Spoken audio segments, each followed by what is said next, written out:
जाने जहां में खुशामदीद। जन्नत के पत्ते बाय निम्रा अहमद, एपिसोड 6।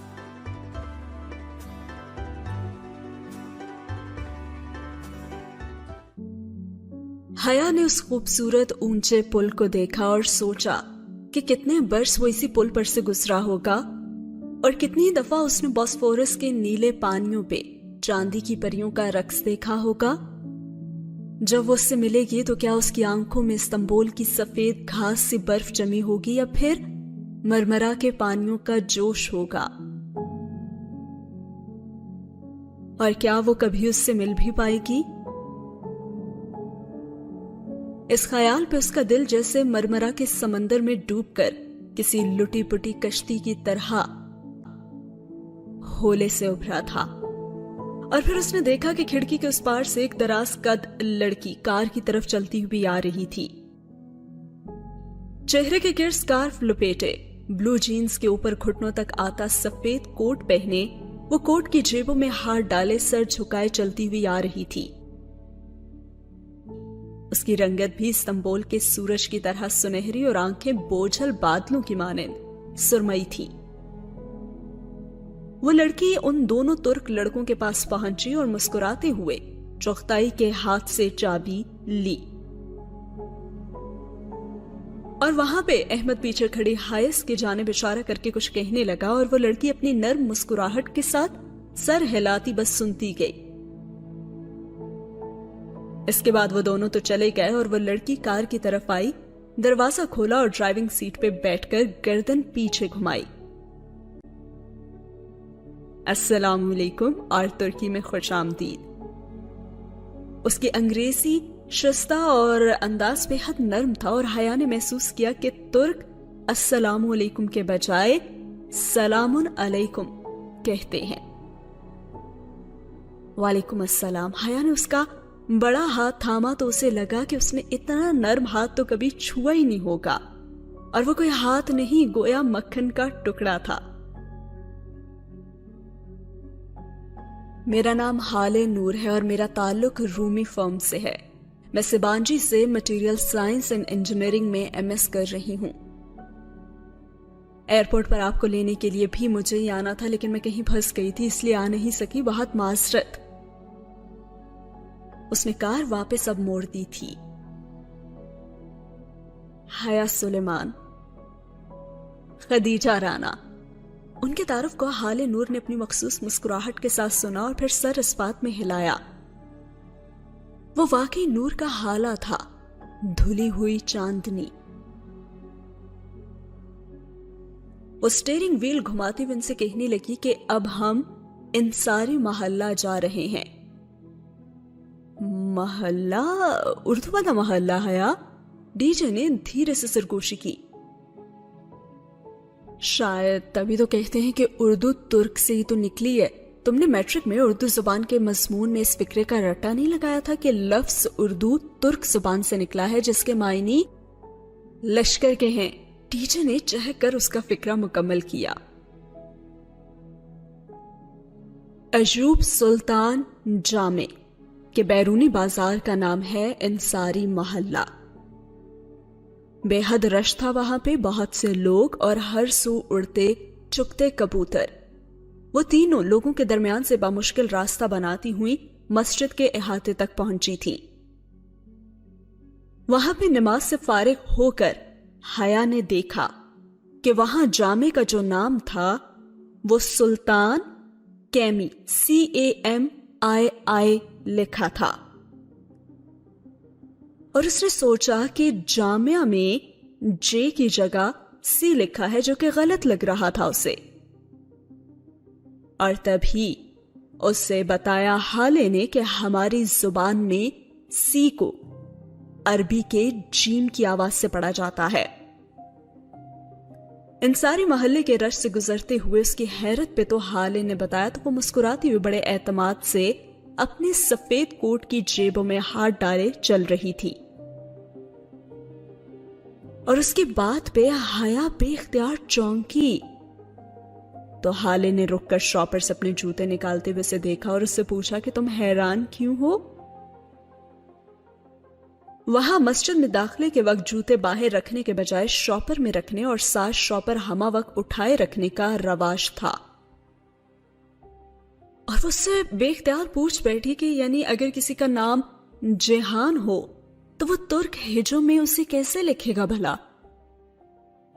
بلا ارادہ ہی اس کے لبوں سے نکلا تھا اور پھر وہ فوراً گڑبڑا کر ڈی جے کو اس نے دیکھا تو وہ ذرا سے فاصلے پر کبوتروں کی تصاویر کھینچ رہی تھی اور اس نے نہیں سنا تھا. ہالے شاپر ڈسٹ بن میں پھینک کر سیدھی ہوئی اور مسکرا کر اسے ہجے کر کے بتانے لگی کہ جیہان کو ترکی میں اگر لکھا جائے تو اس کے سپیلنگ ہوں گے CIHAN، یعنی کہ ترکی میں جو سی کا ساؤنڈ ہے وہ جیم یعنی جے سے آتا ہے، تو جیہان کو JIHAN کی جگہ CIHAN لکھا جاتا ہے.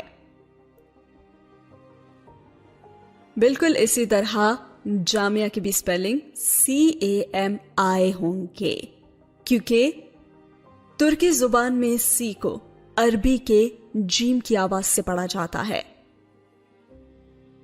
اور جیسے ہی اس نے یہ سنا تو اس نے اپنا خفیف سا سر جھٹکا. او اچھا، تبھی وہ اسے فیس بک پہ نہیں ملا تھا، کیونکہ وہ اس کو JIHAN جیہان لکھ کر تو ڈھونڈ رہی تھی. لیکن ہو سکتا ہے نا کہ وہ اپنے نام کو CHIAN لکھتا ہو. بس وہ یہی سوچ رہی تھی اور وہاں پہ جو گلی تھی وہ بہت صاف ستھری اور کشادہ تھی اور دونوں اطراف میں دکانوں کے دروازے کھلے تھے اور آگے کرسیاں میزیں بچھی ہوئی تھی. ارد گرد بہت سے اسٹال بھی لگے ہوئے تھے اور سڑکوں کے کناروں پہ کھلے عام کتے ٹہل رہے تھے، لیکن وہ بھونکتے نہیں تھے. اب حیا کو بہت بھوک لگ رہی تھی اور وہ اب اس سفر نامے سے بور ہونے لگی تھی اور بامشکل وہ تینوں اس رش بھرے محلے سے نکلی. اور جب وہ کار میں بوسفورس کے پل پر سے گزر رہی تھی تو حالے نے انہیں بتایا کہ ایکسچینج اسٹوڈنٹس کو ان کا پہلا کھانا ایک ترک میزبان خاندان دیا کرتا ہے اور ابھی ہم اسی میزبان خاندان کے گھر جا رہے ہیں. اور کھانے کا نام سن کر اس پہ چھائی جو بیزاریت تھی وہ ذرا سی کم ہوئی. میزبان خاندان کا گھر استنبول کے ایک پوش علاقے میں واقع تھا اور کشادہ سڑک اور خوبصورت بنگلوں کی قطار اور بنگلوں کے سامنے سبزے پہ جمی برف. ان کے اسکالرشپ کوآرڈینیٹر نے چند باتیں انہیں ذہن نشین کروا دی تھیں کہ ترکی میں جوتے گھر سے باہر اتارنے ہیں، گھاس پہ بالکل نہیں چلنا اور ملاقات کے وقت ترک خاندان کے بڑے کا ہاتھ چومنا ہے. اور انہی چیزوں کو مد نظر رکھتے ہوئے اب وہ اس گھر میں داخل ہو رہے تھے اور جیسے ہی انہوں نے جوتے باہر اتارنا چاہے تو اندر سے آواز آئی، اس کی ضرورت نہیں تھی، اس تکلف کو رہنے دو. ان دونوں نے جیسے گھر کے داخلی دروازے کے باہر بچھے میٹ پہ جوتے اتارے تو اندر سے آتی وہ مشفق اور معمر خاتون پیار بھری خفگی سے بولی تھی، ارے پہلے دن کوئی اصول نہیں ہوتے، سلام علیکم اور ترکی میں خوش آمدید. اور حیا نے بھی مسکراتے ہوئے ان کا ہاتھ تھاما اور سر جھکا کر ان کے ہاتھ کی پشت کو لبوں سے لگایا. آپ کے اصولوں کی پاسداری میں ہمارے لیے فخر ہے. اور معمر خاتون مسز عبداللہ کا تو چہرہ خوشی سے دمک اٹھا تھا. اندر آ جاؤ. وہ راستہ دینے کے لیے ایک طرف ہٹی تو ان کی سرخ بالوں والی بیٹی آگے بڑھی اور کارپٹ شوز حیا اور ڈی جے کے قدموں میں رکھے. وہ ریشمی کپڑے سے بنے کوٹ شوز کی شکل کے جوتے تھے. دونوں نے جھک کر وہ جوتے پہنے اور اندر کو داخل ہو گئیں. اس طور گھر کا فرش جو تھا وہ لکڑی کا بنا تھا. لانگ روم کے فرش پہ بہت خوبصورت قالین بچھے تھے. وہ باتھ روم میں ہاتھ دھونے آئی تو انہوں نے دیکھا کہ وہاں الگ سے ٹوٹی وغیرہ نہیں تھی بلکہ صرف ایک قطار میں نل لگے ہوئے تھے. البتہ باتھ روم کے فرش پر بھی رگز اور کاؤچ بچھے تھے، حیرت انگیز. وہ واپس آئی تو ڈائننگ ہال میں کھانا لگایا جا رہا تھا اور ڈی جے جھک کر پیار سے مسز عبداللہ کی 6 سالہ نواسی عروہ سے کچھ کہہ رہی تھی۔ وہ 3 خواتین پر مشتمل چھوٹا سا کنبہ تھا، اور چونکہ وہ دونوں لڑکیاں ہی تھیں، سو حالے نے ایسے ترک خاندان کا چناؤ کیا تھا جس میں کوئی مرد نہ ہو۔ اور اسی پل مسز عبداللہ سوپ کا بڑا سا پیالہ اٹھا کر لائیں اور حالے ان کی مستدی سے مدد کروا رہی تھی۔ اچھا، تم کیا کہہ رہی تھی کہ تمہارا یہاں کوئی رشتہ دار بھی ہے؟ انہوں نے سوپ کا ڈونگا میز پر رکھا اور حیا نے ایک نظر انہیں دیکھا۔ جی، میری پھپھو ہیں ادھر، وہ سوپ کو دیکھتے ہوئے بولی۔ اچھا، تو کدھر رہتی ہیں؟ ادھر۔ اس نے پرس سے وہ مڑا تڑا سا کاغذ نکال کر حالے کو تھمایا، اور حالے نے ایک نظر اس کاغذ کو دیکھا اور پھر اس بات میں سر ہلا دیا۔ کل میں ملوا دوں گی تمہیں ان سے، چلو اب کھانا شروع کرو۔ اس نے کاغذ واپس حیا کی جانب بڑھا دیا۔ ڈی جے، ہم تو واقعی ترکی میں نہ بھوکے مریں گے۔ اس ملغوبے کی شکل تو دیکھو، مجھے تو پھر سے متلی ہو رہی ہے۔ حیا جبرن مسکراتے ہوئے ہولے سے اردو میں بولی، اور مسز عبداللہ نے نہ سمجھی سے اسے دیکھا۔ ہائی، یہ کہہ رہی ہے کہ ان خواتین کا جو خلوص ہے نا، وہ اسے شرمندہ کر رہا ہے۔ ڈی جے نے جلدی سے ترجمانی کرتے ہوئے میز کے نیچے سے اس کا پیر زور سے کچلا۔ اوہ اچھا، شکریہ۔ مسز عبداللہ مسکرا کر کھانا پیش کرنے لگی۔ سوپ دراصل سرخ مسور کی دال کا شوربہ تھا، جسے ترکی میں چوربا کہتے تھے۔ وہ ذائقے میں شکل سے بڑھ کر بد مزہ تھا، اور چند ہی لمحوں بعد دونوں پاکستانی ایکسچینج اسٹوڈنٹس کی تو برداشت جواب دینے لگی۔ ڈی جے نے فوراً کہا کہ حیا، مجھے تو الٹی آنے والی ہے، اور حیا کہنے لگی کہ میں تو مرنے کے قریب ہوں۔ وہ بدوقت مسکراہٹ چہروں پہ سجائے بس چمچہ بھر رہی تھی، اور ترک خواتین بہت مرغوبیت سے سوپ پی رہی تھی۔ چوربا ختم ہوا تو کھانا آ گیا، اور وہ اس سے بڑھ کر بد مزہ تھا۔ ایک چاولوں کا پلاؤ تھا، اور پاکستان میں پلاؤ کو پی کے اوپر پیش کے ساتھ بولا جاتا ہے، مگر یہاں اسے پی کے تلے زیر کے ساتھ بولا جاتا ہے، یعنی کہ پلاؤ۔ شکل میں تو ابلے چاولوں سے مختلف نہ تھا، اور ساتھ چنے کا سالن اور مرغی کی گریوی تھی، جو کہ منچورین کی طرح ہی دکھتی تھی۔ وہ 1.5 دن کی بھوکی تھی، اور اوپر سے یہ بدمزہ کھانے مزید اس کی حالت خراب کر رہے تھے، لیکن وہ ترک خواتین تو بڑے ہی مزے سے کھا دی جا رہی تھی۔ پلاؤ کا پیالہ بھی ختم ہو چکا تھا، اور ہم پاکستانی میزبانوں کے برعکس اسے دوبارہ بھرنے کے لیے دوڑی نہیں تھی۔ وجہ ان کی خلوص کی کمی نہ تھی، بلکہ شاید یہی ان کا طریقہ تھا کہ پیالہ ایک ہی دفعہ بھر کر رکھا جاتا تھا۔ اور پھر مسز عبداللہ نے آخرکار پوچھ ہی لیا کہ خدیجہ، تمہاری دوست مجھے کچھ پریشان سی لگ رہی ہے، خیریت تو ہے نا؟ اور پھر ڈی جے نے اسے گڑبڑا کر دیکھا، اور سب کھانے سے ہاتھ روک کر اب اسے ہی دیکھنے لگے تھے۔ اور حیا نے میز تلے آہستہ سے اپنا پاؤں ڈی جے کے پاؤں پہ رکھا۔ فیملی فرنٹ کی ہوما، کوئی معقول وجہ بتاؤ نا ان کو تم۔ اور پھر ڈی جے گڑبڑاتے ہوئے بولی، نہیں، وہ دراصل حیا بہت ڈرپوک ہے، اسے اسٹریٹ کرائم سے نا بہت ڈر لگتا ہے، اور یہ پہلی دفعہ اکیلی یورپ آئی ہے، تو یہ پوچھ رہی ہے کہ کہیں استنبول میں ہمارا آرگنائزڈ کرمنل سے تو واسطہ نہیں پڑے گا نا۔ اور حیا خفت سے سر جھکائے لب کاٹتی رہی۔ وہ خالی ہاتھ ان کے گھر آئی تھی، اور انہوں نے میز بھر دی تھی، پھر بھی اس کے نخرے ختم ہونے میں نہیں آ رہے تھے۔ اسے بے حد پچھتاوا ہوا، اور وہ بات سنبھالنے پہ ڈی جے کی بے حد ممنون بھی تھی۔ ارے قطن نہیں، استنبول تو بہت محفوظ شہر ہے، سرخ بالوں والی لڑکی رسان سے بولی۔ ارے یہاں کی تو پولیس ایسے لوگوں کو کھلے عام نہیں پھرنے دیتی۔ اور پھر حالے نے بھی تائید کی اور کہا، بالکل، استنبول میں قانون کی بہت پاسداری کی جاتی ہے۔ اور مسز عبداللہ خاموشی سے سنتی رہی۔ ان کے چہرے پہ کچھ ایسا تھا کہ حیا انہیں دیکھے گئی۔ جب حالے نور استنبول کی شان میں ایک لمبا سا قصیدہ پڑھ کر فارغ ہوئی تو مسز عبداللہ نے گہری سانس لی۔ خدا کرے کہ تمہارا رابطہ کبھی عبد الرحمن پاشا سے نہ پڑے۔ اور حیا نے دھیرے سے کانٹا واپس پلیٹ میں رکھا۔ ایک دم پورے ہال میں اتنا سناٹا چھا گیا تھا کہ کانٹے کی کانچ سے ٹکرانے کی آواز بھی سب نے سنی تھی۔ کون پاشا؟ ڈی جے نے الجھ کر مسز عبداللہ کو دیکھا۔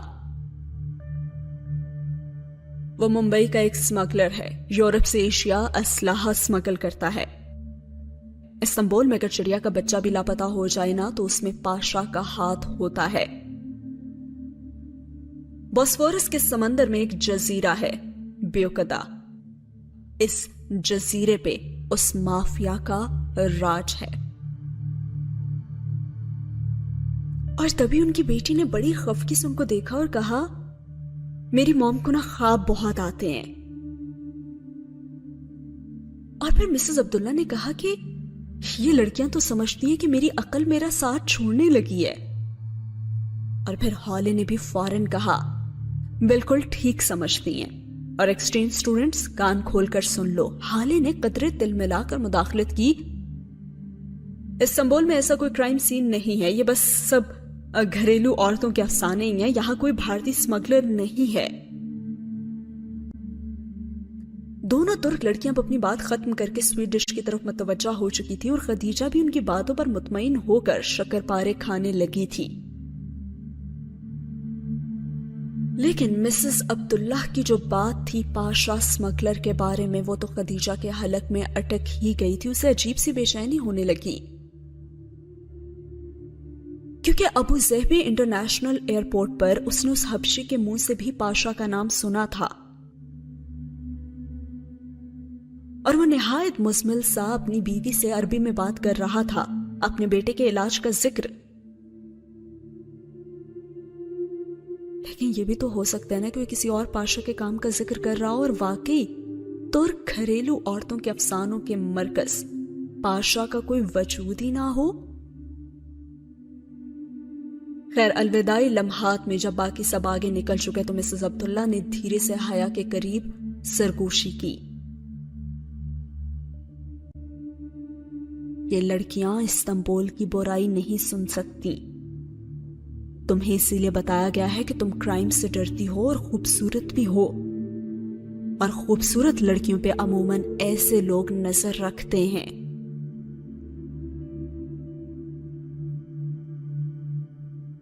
حیا نے چونک کر انہیں دیکھا اور ان کے جھریوں زدہ چہرے پہ سچائی واضح طور پر بکھری ہوئی تھی۔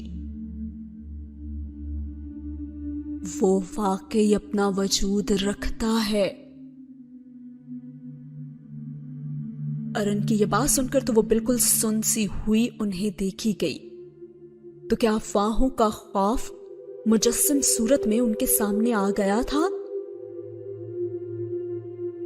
یا پھر ان کی عقل واقعی ان کا ساتھ چھوڑ رہی تھی جیسا کہ ان لڑکیوں نے کہا تھا، اور پاشا کا کوئی وجود نہیں تھا۔ لیکن اس وقت ان کے چہرے پر جو سچائی بکھری ہوئی تھی اس سے بھی حیا انکار نہیں کر سکتی تھی کہ واقعی پاشا نامی سمگلر کا کوئی وجود ہے۔ اور سین ہوا یہاں پہ ختم۔ بڑھتے ہیں اگلے سین کی طرف۔ اب شام کے سائے گہرے پڑ رہے تھے جب وہ سبانجی یونیورسٹی آخرکار پہنچی گئی۔ سبانجی امرا کی جامع تھی اور وہاں 4 ماہ کے ایک سیمسٹر کی فیس بھی $10,000 سے تو کم نہ تھی۔ شہر سے دور مضافات میں واقع وہ قدرے گولائی میں تعمیر کردہ عمارت بہت پرسکون دکھتی تھی۔ چونکہ وہ جگہ استنبول شہر سے قریباً 45 منٹ کے فاصلے پہ تھی، اس لیے سبانجی میں ڈے اسکالرز نہیں ہوتے تھے۔ اس کے تمام طلباء و طالبات باشمول حالے نور جیسے لوگوں کے جن کے گھر استنبول میں ہی تھے، ہاسٹل میں رہائش پذیر تھے۔ یونیورسٹی کی عمارت سے دور برف سے ڈھکے میدانوں میں ایک جگہ تھوڑے تھوڑے فاصلے پہ اونچی اونچی عمارتیں بھی تھیں۔ वो उनके रिहायशी डोर्म ब्लॉक्स थे। अंग्रेजी हर्फ एल की सूरत खड़ी 3-3 मंजिला इमारतें थी, जिनके कमरों के आगे बालकनीज भी थी। 6 कमरे एल की एक लकीर पे थे और 6 दूसरी लकीर पे थे। हॉले ने उसका सामान गाड़ी से निकालते हुए से बताया कि तुम्हारा कमरा दूसरी मंजिल पे है, और हया और डीजे दूसरा बैग घसीट कर अब ला रही थी। एल की शक्ल का डोर्म ब्लॉक, जिसको हॉले B1 कह रही थी, के बाहर गोलाई में चक्कर खाती सीढ़ियां खुले आसमान तले बनी हुई थी, जो ऊपर तक ले जाती थी। अब लोहे की इन सीढ़ियों के हर 2 जीनों के दरमियान खला था, और जीनों पे बर्फ की मोटी तह थी। यानी सीढ़ियों का जो हर स्टेप होता है उनके दरमियान गैप था, और हर स्टेप पे बर्फ गिरी हुई थी। यानी कि अगर थोड़ा सा भी पांव फिसलता तो जनाब आपकी टांग उस गैप में से नीचे फिसल सकती थी।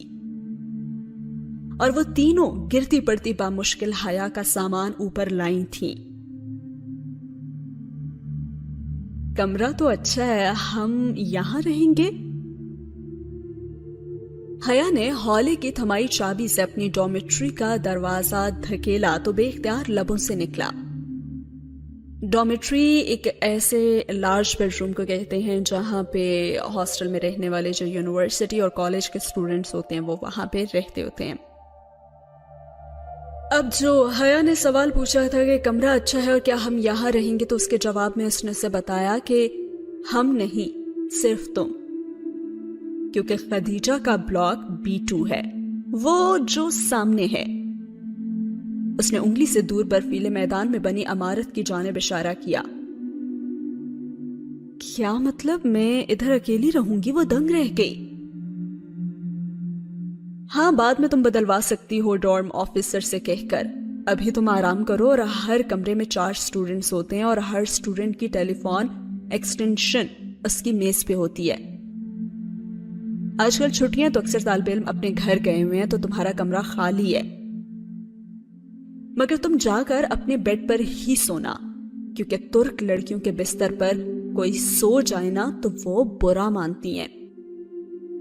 और हाँ, कोई मसला हो तो मेरा डोम ब्लॉक B4 में है, ओके? मुस्कुराकर वो बोली तो हया ने सर हिला दिया और डीजे ने बेचारगी से उसे देखा और हॉले के हमरा सीढ़ियां उतरने लगी। हॉले सुनो, इस इमारत के पीछे क्या है? किसी ख्याल के तहत उसने से पुकारा तो हॉले मुस्कुराकर पलटी और बोली, जंगल। और इसके बाद तो वो दोनों जीने उतरने लगी। हया एक झुरझुरी लेकर पलटी और अंदर कमरे में उसने कदम रखा। कमरा खूबसूरती से तो आरास्ता था और हर दीवार के साथ एक एक डबल स्टोरी बंक रखा था। अमूमन ऐसे बंक्स में नीचे एक बेड और ऊपर भी एक बेड होता है, मगर इसमें नीचे बड़ी सी राइटिंग टेबल बनी हुई थी। उसके साथ ही लकड़ी की सीढ़ी ऊपर जाती और जहां पे एक आरामदेह बेड था। मेज पे एक टेलीफोन रखा हुआ था और वो चारों बंक्स को देखती हुई अपने नाम की मेज की कुर्सी खींचकर निढाल सी बैठ गई। वो एक थका देने वाला दिन साबित हुआ था, लेकिन अभी वो थकन के बजाय अजीब सी उदासी में घिरी हुई थी। गैर मुल्क था, गैर खिता था, गैर जगह और तन्हा कमरा, वो भी वो जिसके पीछे जंगल था। उसे जाने क्यों बेचैनी होने लगी थी, लेकिन वो फ्रेश होने के लिए उठी और दरवाजे की तरफ बढ़ी ताकि बाहर कहीं बाथरूम ढूंढे। अभी उसने दरवाजा खोला ही था कि 2 कमरे छोड़कर एक कमरे का दरवाजा खुला और उसमें से एक लड़का बैग उठाए हुए बाहर निकला। उसने जल्दी से दरवाजा बंद किया और सोचने लगी कि गर्ल्स हॉस्टल में लड़का, लेकिन यह बात तो उसने प्रोस्पेक्टस में भी पढ़ी थी कि वो मखलूत हॉस्टल था, यानी कि मिक्स था, गर्ल्स और बॉयज दोनों थे, लेकिन एक कमरे के अंदर सिर्फ एक ही तरह के अफराद रह सकते थे, यानी या तो लड़कियां या फिर लड़के। अब वो बदल सी होकर वापस कुर्सी पे आ बैठी और सामने वाली दीवार पे एक सफेद और स्याह तस्वीर आवेज़ां थी और पेंसिल से बनाया गया वो खाका एक कुल्हाड़े का था जिसके फल से खून की बूंदें गिर रही थी। खाका बेरंग था, लेकिन खून के कतरों को बेहद शोक सुर्ख रंग से बनाया गया था। उसने झुरझुरी लेकर दूसरी दीवार को देखा तो वहां एक लड़की के चेहरे का बेरंग पेंसिल से बना खाका लटका हुआ था। वो तकलीफ की शिद्दत से आंखें मीचे हुए थे और उसकी गर्दन पे छुरी चल रही थी और वो उससे भड़कीले सुर्ख खून के कतरे टपक रहे थे। ये सब देखते हुए वो बहुत ही मुस्तरब से उठ खड़ी हुई और उसने तभी गर्दन मोड़ी और फिर साथ वाली दीवार को देखा।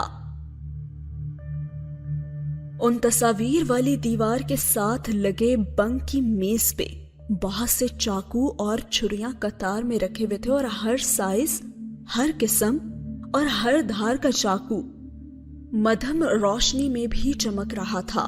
वो यकदम बहुत खौफजदा हुई और बाहर को लपकी। कॉरिडोर में बहुत अंधेरा था और दूर नीचे बर्फ से ढके मैदान दिखाई दे रहे थे। अब वो तेजी से सीढ़ियों की जानिब बढ़ी और जैसे उसने पहले सीने पे कदम रखा, ऊपर छत पे लगा बल्ब यकदम जल उठा। वो ठटक कर रुकी और गर्दन घुमाई और कॉरिडोर तो खाली था और वहां कोई भी नहीं था, तो फिर बल्ब किसने जलाया? उसकी गर्दन की पुष्ट के बाल खड़े होने लगे और धड़कते दिल के साथ वो पलटी और सीने उतरने लगे और तभी एकदम ठाह की आवाज के साथ ऊपर कोई दरवाजा बंद हुआ। उसने पत्थर बन जाने के खौफ से पीछे मुड़कर नहीं देखा था और तेजी से सीढ़ियां फलांगती चली गई। आखिरी जीने से उतरकर उसने जैसे ही बर्फ पे कदम रखा तो ऊपर बैल्कनी में जलता बल्ब अब बुझ गया था और बाहर जोरों शोर से बर्फ गिर रही थी और ताजा पड़ती बर्फ से उसके कदम फिसलने लगे थे। सफेद सफेद गाले उसके बालों और जैकेट पे आ ठहरे थे और वो गिरते पड़ते डीजे के ब्लॉक B2 की तरफ बढ़ रही थी। उसे पहली दफा अपनी मांगी के किसी दुआ पे पछतावा हुआ था कि काश आज ये बर्फ ना पड़ती। B2 की दूसरी मंजिल की बैल्कनी में वो दम लेने को रुकी और उसे मंजिल याद थी, लेकिन कमरे का नंबर वो भूल चुकी थी। उसने होंठों के गिर्द हाथों का प्याला बनाकर जोर से आवाज दी, डीजे तुम कहां हो? डीजे। और एक दरवाजा झट से खुला और किसी ने हाथ से पकड़कर उसे अंदर खींचा। अगर तुम 2 मिनट मजीद ताखीर करती ना तो मैं मर चुकी होती हया। डीजे भी उसी की तरह तन्हा और खौफजदा लग रही थी, लेकिन उस कमरे में आकर तो हया का सारा खौफ उड़न छू हो चुका था। अरे डरो मत, मैं तो तुम्हारे लिए ही आई हूं। मुझे पता था कि तुम अकेली डर रही होगी, वरना मेरा क्या, मैं तो कहीं भी रह लेती ना। वो लापरवाही से शाने उचकाकर बोली और फिर बेइख्तियार उसने जुमाई रोकी। खौफ उसका खत्म हुआ तो नींद तारी होने लगी और फिर उसने कहा कि डीजे में सोऊंगी किधर? इन 3 खाली बेड्स पे कांटे बिछे हुए हैं क्या? लेकिन यार हॉले ने तो कहा था कि तुर्क लड़कियां। अरे यार फिलहाल तो यहां ना हॉले है और ना ही तुर्क लड़कियां। फिर भी डीजे अल्लाह तो देख रहे हैं ना। गैर मुल्क में उसका सोया हुआ खौफे खुदा पता नहीं कैसे जाग उठा था। अच्छा, मुझे उम्मीद है कि अल्लाह ताला हौले को पता नहीं लगने देंगे। अब बिस्तर में घुसो और सो जाओ। खुदा जाने मुझे किस पागल कुत्ते ने काटा था जो मैं तुर्की आ गई। आगे झील, पीछे जंगल और इतनी वहशत। डीजे कंबल में लेटे बड़बड़ाई जा रही थी और नींद से तो वो वैसे ही बेहाल होने लगी थी। सो डीजे के करीबी बंक की सीढ़ियां फलांग कर ऊपर कंबल में लेट गई। अभी वो कच्ची नींद में थी जब डीजे ने उसे पुकारा, हया। क्या हुआ है? उसकी पलकें इतनी बोझल थी कि उन्हें खोल ही वो नहीं पा रही थी। सामने वाले कमरे में ना बड़े हैंडसम लड़के रहते हैं, मैंने उन्हें कमरे में जाते हुए देखा है। खुदाया, अच्छा। उसका जहन गनूनगी में डूब रहा था। अच्छा और सुनो, वो पुलाव इतना बुरा भी नहीं था, हमें सिर्फ सफर की थकावट के बाइस ही बुरा लगा था। और सुनो, अभी आगे वो कुछ कह ही रही थी कि डीजे की बात मुकम्मल होने से कबल ही अब वो सो चुकी थी। डीजे क्या कुछ कहती रही, उसने सुना नहीं और सीन हुआ यहाँ पे खत्म। अगले सीन में दिखाया जाता है कि अगली सुबह हॉले उनके कमरे में आती है। दरवाजे पे जैसे मध्यम सी दस्तक हुई तो वो फौरन कुर्सी से उठी और एक नजर सोती डीजे पे डाली और दूसरी अपने जेर इस्तेमाल बंक पे, जो दोबारा से बिना सिलवट और शिकन के बनाया जा चुका था और जिन पे तुर्क लड़कियों के एतमाद के खून किए जाने की कोई निशानी बाकी नहीं थी। और बिल्कुल भी देख के ये नहीं लग रहा था कि वहां कोई सोया था। वो आगे बढ़ी, उसने दरवाजा खोला और हॉले नूर हर्षाश बशाश से मुस्कुराते हुए आगे बढ़ी और कहने लगी, सलाम अलैकुम एक्सचेंज स्टूडेंट्स। हॉले नूर हर्षाश बशाश से मुस्कुराती हुई खड़ी थी और वो यूं थी गोया धुली हुई चांदनी। स्याह स्कार्फ चेहरे के गिर लपेटे, हल्की सब्ज लंबी जैकेट तले सफेद जीन्स पहने, शाने पे बैग और हाथ में चाबियों का गुच्छा पकड़े वो पूरी तैयारी के साथ आई थी। वालेकुम अस्सलाम, आओ हॉले। अरे मैं तुम्हारे डॉम में गई थी मगर तुम तो उधर थी नहीं, तो मैंने अंदाजा किया कि तुम यहीं होगी। हॉले ने अपना बैग मेज पर रखा और कुर्सी खींचकर नफासत से बैठी। हाँ, मैं सुबह इधर आ गई थी, डीजे की बहुत याद आ रही थी। ओ, तो खदीजा सो रही है क्या? हॉले ने गर्दन ऊंची करके ऊपर देखा जहां डीजे दो मोटे कंबल अपने चेहरे पे डाले सो रही थी। जी, शायद देर तक ही सोती रहे। अच्छा, मैंने सोचा था कि तुम्हारे फोन रजिस्टर्ड करवाने चलें आज। तुर्की में गैर मुल्की फोन पे तुर्क सिम कार्ड 1 हफ्ते के बाद तो ब्लॉक ही हो जाता है। हाँ बिल्कुल, तुम लोग जाओ और मेरा फोन भी ले जाओ, मैं अभी 2 घंटे मजीद सोऊंगी।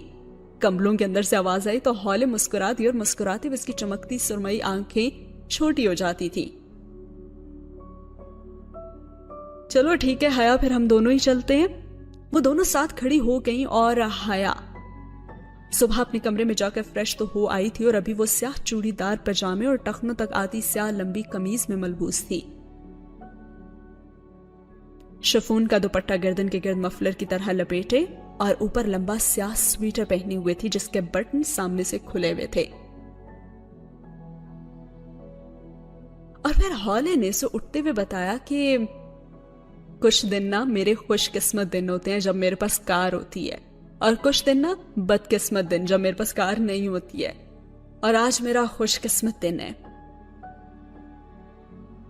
अच्छा, वैसे अभी हम करीबी दुकानों में जाएंगे और अगर वहां से फोन रजिस्टर्ड ना हुआ तो जवाहिर चले जाएंगे और इसके बाद वहां से जहांगीर। और जवाहिर के नाम पे तो हया ने फौरन आईब्रो उठाई। जहांगीर को उसने किसी तुर्क का नाम समझकर नजरअंदाज कर दिया था, लेकिन जवाहिर शॉपिंग मॉल है यहाँ पे, यूरोप का सबसे बड़ा और दुनिया का 6ठा बड़ा शॉपिंग मॉल। ओह अच्छा, जैसे पार्क टॉवर्स। ऊपर कमलों से आवाज आई थी, यकीनन डीजे उनकी बातें सुन रही थी। और हॉले ने भी उससे पूछा, पार्क टॉवर? हॉले ने गर्दन उठाकर खदीजा के कंबलों को देखा।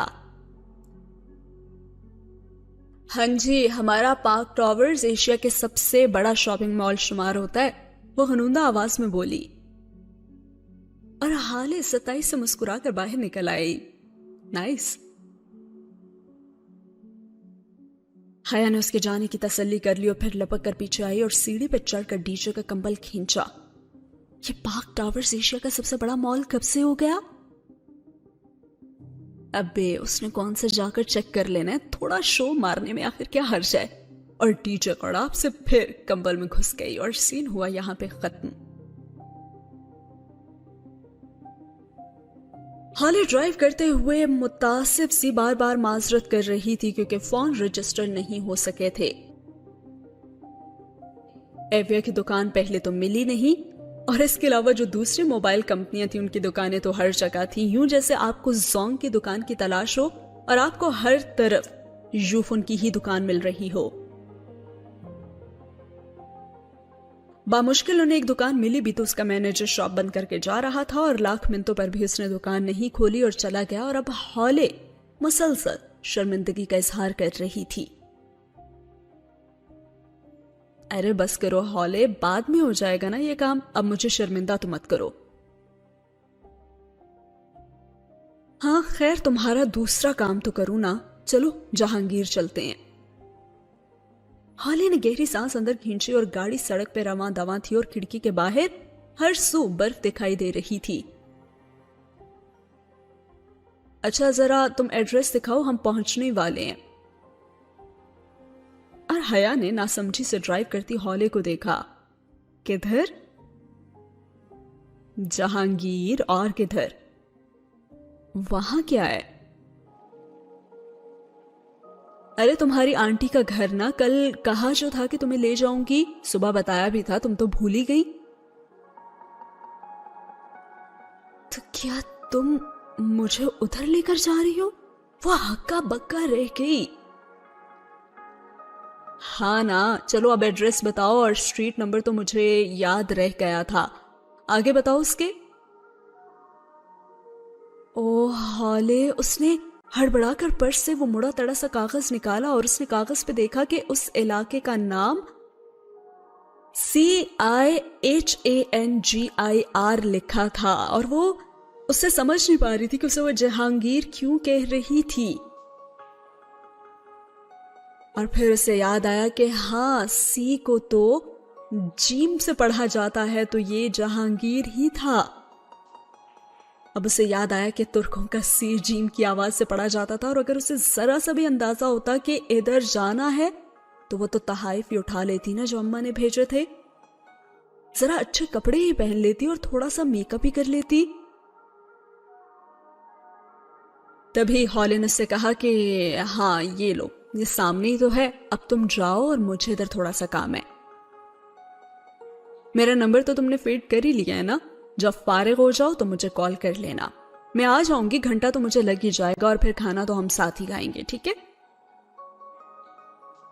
अब गाड़ी रुक चुकी थी और हया ने बेतवज्जी से उसकी हिदायत सुनी और दरवाजा खोलकर नीचे उतरी। उसके दरवाजा बंद करते ही हॉले गाड़ी को आगे भगाकर ले गई। वो एक खूबसूरत सा छोटा सा बंगला था।